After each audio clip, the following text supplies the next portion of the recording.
Hi everyone, it's Annabella from thephotographychallenge.com, and today you are going to learn how to take this relatively ordinary photo and turn it into something spectacular using Photoshop, all within the next 7 minutes. Now for today's challenge, I'm going to be using Adobe's Camera Raw inside of Photoshop, starting from scratch with a RAW file.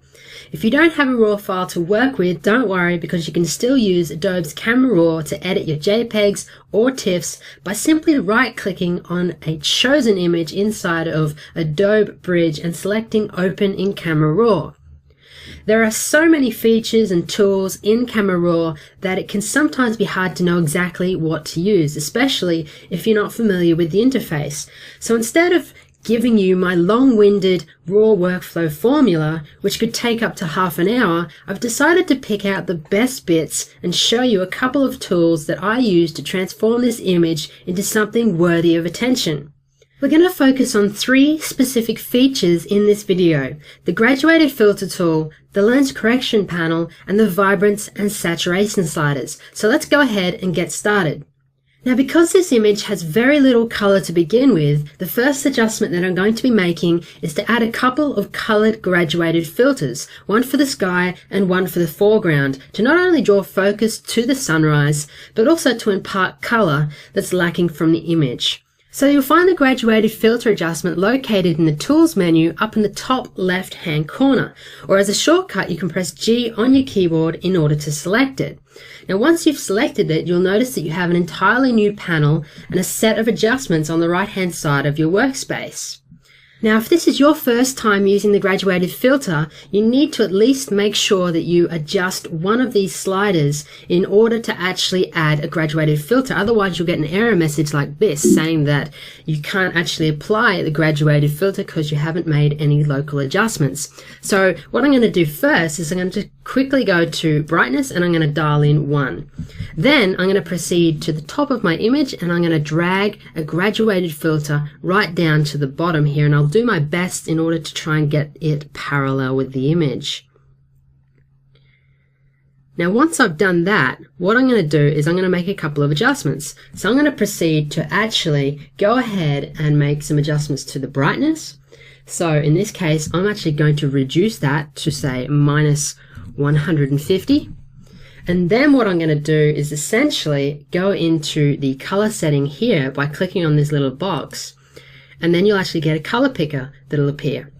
Now what I'm going to do is essentially choose a color hue. So in this example, I'm going to go for something, say around 300, maybe 298, and I'm going to add a little bit of saturation, say about 50. So as you can see, just by adding that saturation, we've now got a bit of color in the sky, which is starting to look really good. So next, I'm going to do the reverse and add a graduated filter starting from the bottom and working my way to the top of the image with the intention of darkening the foreground. So let's now proceed with a new graduated filter, and I'll just start down here, and we'll drag that all the way to the top of the image. And I'll keep that as parallel as possible. And I might just quickly make a slight adjustment to the bottom here. As you can see there, it's already applied the same adjustments that I applied to the last graduated filter. So let's go ahead and reduce the brightness value, which is currently sitting at minus 150. So I'm going to drop that to about half that amount. So we're looking at about minus 75. And then in order to actually emphasize the trees in the foreground and actually create that sort of silhouette effect, I'm going to add a really high contrast value. So I'm going to add about 100 in order to achieve that. The second key adjustment I'm going to apply is a lens correction. Now this is not only for actually correcting imperfections in my lens, but it's also for emphasizing lens vignetting to draw more focus to the center of the image. You'll find lens corrections located in the panel icons about 6th in from the left. And the first thing you'll notice when you actually bring up this particular panel is that you have 2 tabs. You have the Profile tab and you have the Manual tab. Now the Profile tab is something that I'm going to enable first, and that's going to enable a particular profile specific to my camera model and my camera lens. Then I'm going to quickly jump over to the Manual tab, where if you scroll to the bottom you'll find lens vignetting. By adjusting the amount slider to minus 100 and then adjusting the midpoint slider to about 25, I'm drawing even more attention to the highlights of the sunrise. Now the third and final key adjustment is to fine-tune the color and saturation settings of the image. So first, in the basic panel, I'm going to add about 50 units of saturation to give this image a little bit of life. I'm also going to enhance the lower saturated colors by adjusting the vibrance slider. So I'm going to add a few units just to sort of give this image a little bit of kick. Something around maybe 25 should do.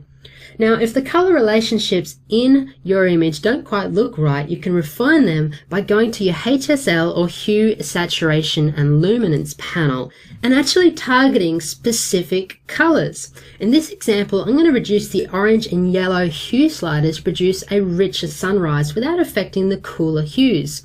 So I'm just going to drop them back maybe about 20-25 units. And also do the yellow here as well. And that's got a much richer appearance to it than what it had previously. Now, although I wasn't able to include my entire raw workflow in this video, I think you would agree that the results achieved from 3 small changes are impressive to say the least. But having said that, it's important to remember that the changes made in Camera Raw are non-destructive and are permanent, which means you can return and re-edit your images at any time. So really aim to make as many corrections as possible inside of Camera Raw prior to opening your images in Photoshop. If you approach RAW conversions with this in mind, you'll extract and preserve an image of the highest quality. Thank you so much for watching, and I'll catch you next time.